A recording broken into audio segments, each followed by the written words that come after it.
A lot of people in Canada are liking becoming our beautiful, cherished 51st state. What happens when a country that has always been treated as calm, cooperative, and predictable suddenly refuses to stay in the background?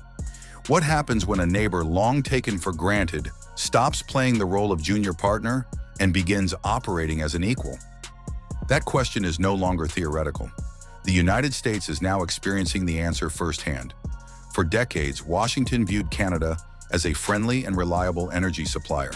Stable, predictable, dependent. Canada produced the oil and gas, and the United States controlled how it moved.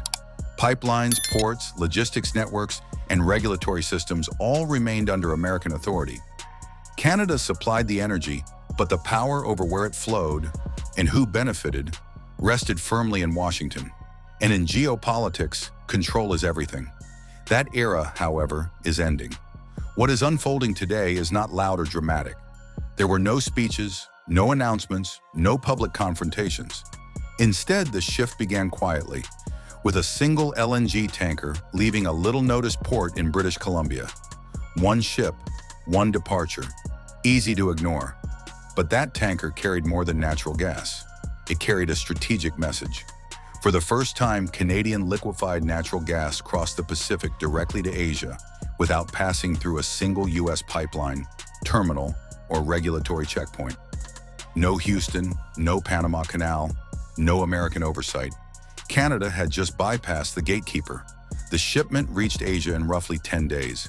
By comparison, U.S. LNG shipments often take nearly twice as long, slowed by congestion, political risk, and rising costs at the Panama Canal. Every day saved lowers costs. Every dollar saved builds leverage. Canada did not announce independence. It engineered it. And this was not a one-off decision.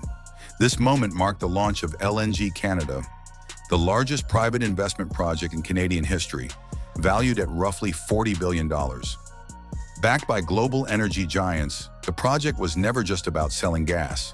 It was about autonomy. For decades, Canada had few real choices. Any energy destined for global markets had to pass through U.S. territory and remain vulnerable to American political calculations. Canada produced. The United States decided. That dependence shaped prices, diplomacy, and long-term strategy. But once the LNG facility at Kitimat became operational and the coastal pipeline network was completed, the old order collapsed. Canada no longer needed approval. It no longer needed permission. At the heart of this shift is a steel declaration of sovereignty, a pipeline stretching hundreds of kilometers from Alberta's gas fields directly to the Pacific coast. For most of modern history, Canadian energy moved north to south. Now it is shifting east to west, and that reversal is what truly unsettles Washington. Pipelines do not respond to tariffs. They cannot be pressured by tweets or political threats. They do not negotiate. When tariff threats were raised, Canada did not panic. It adjusted pricing, absorbed short-term pressure, and continued exporting. Markets barely reacted because the infrastructure already existed. Behind the scenes, the same logic is now extending beyond gas. New routes are emerging that allow Canadian crude to reach global markets directly, reducing U.S. access to what was once its most reliable supply. For decades, millions of barrels of Canadian oil flowed south every day, quietly powering American industry and keeping prices stable across the Midwest. That flow was the hidden foundation of the U.S. energy system.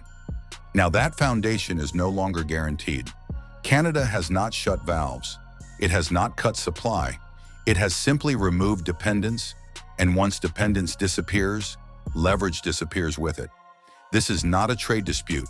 It is not a disagreement over tariffs. It is a structural shift in power. For years, Washington assumed its energy dominance was permanent, guaranteed by geography, habit, and history. That assumption was wrong. Power does not come from loud threats.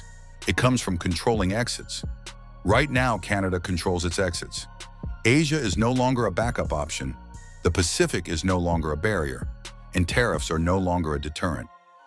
The uncomfortable truth is this: the United States did not lose influence because Canada became aggressive. It lost influence because it stood still while alternatives were built. Markets do not wait for political clarity. They find new routes. The real question now is not about Canada or Asia. It is about Washington. Will it adapt? Will it rebuild? Or will it continue fighting new realities with old tools? Because when energy flows change direction, politics follows. And history never waits for those who hesitate.